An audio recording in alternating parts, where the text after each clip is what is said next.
Il-Prim Ministru Robert Abela qiegħed jieħu sehem fis-summit tal-Med9 illi qed isir taħt il-Presidenza ta' Slovenja fil-belt kapitali ta' Portorož. Din l-ewwel darba li Slovenja ħadet f'idejha l-Presidenza tal-Med9 u fil-fatt ġiet fdata lilha fis-summit li seħħ is-sena l-oħra f'Ċipru.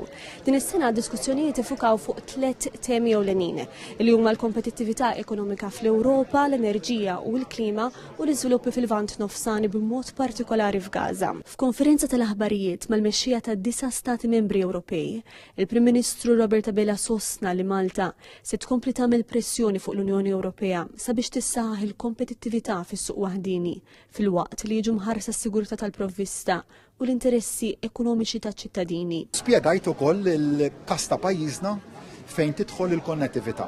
Aħna pajjiż li jimporta ħafna minn dak li jikkonsma fosthom l-enerġija, imma r-realtà turik illi aħna maħniex interkonnessi mal-grid tal-gass Ewropew. Hemmhekk dik hija battalja li beħsibni nibqa' nagħmilha f'isem il-poplu Malti u għawċi li bħal stati membri oħrajn ikollna konnettività tal-gass illi jien nemmen tista' wkoll saħansitra twassal għal aktar sigurtà ta' provvista ma' wkoll prezzijiet aħjar illi bihom jixtri pajjiżna. Il-Prim Ministru spjega kif Malta irnexxielha żomm l-istabilità fil-prezzijiet tal-enerġija permezz ta' sussidji u qal li dan huwa eżempju ċar ta' kif pajjiż żgħir jista' jibbilanċja bejn l-isforz tal-tranzizzjoni ekoloġika u l-ħarsien tal-familji u n-negozji. Li nemmen l-isforz Ewropew irid jiffoka fuq li nżommu s-suq waħdini wieħed kompetittiv. Niftakru l aħna maħniex 27 stat membru li qegħdin nikkompetu kontra xulxin, imma qegħdin nikkompetu wkoll kontra ekonomiji kbar oħrajn. Semma l-qasam marittimu u qal li għalkemm Malta tappoġġja l-miri klimatiċi Ewropej ma jistax ikun li dawn jitfgħu piżijiet żieda fuq iċ-ċittadini jew in-negozji, speċjalment f'pajjiżi gżejjer bħal Malta.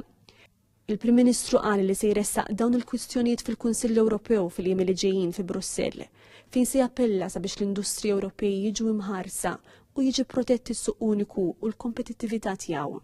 Ta' din is-sena hija 12 laqgħa tal-Med9 flimkien mal-mexxija ta' 9 stati membri, jiġifieri ta' Malta, Franza, l-Italja, Spanja, il-Portugal, il-Greċja, il-Kroazja u s-Slovenja.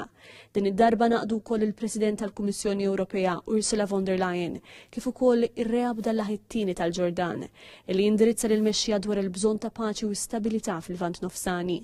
Dwar dan, il-Prim Ministru tenna l-pożizzjoni ta' Malta favur waqfien immedjat mill-ġlied u soluzzjoni bbażata fuq żewġ stati waqt li rrikonoxxa r-rwol kruċjali tal-Ġordan bħala sieħeb għal paċi, l-istabilità u l-għajnuna umanitarja.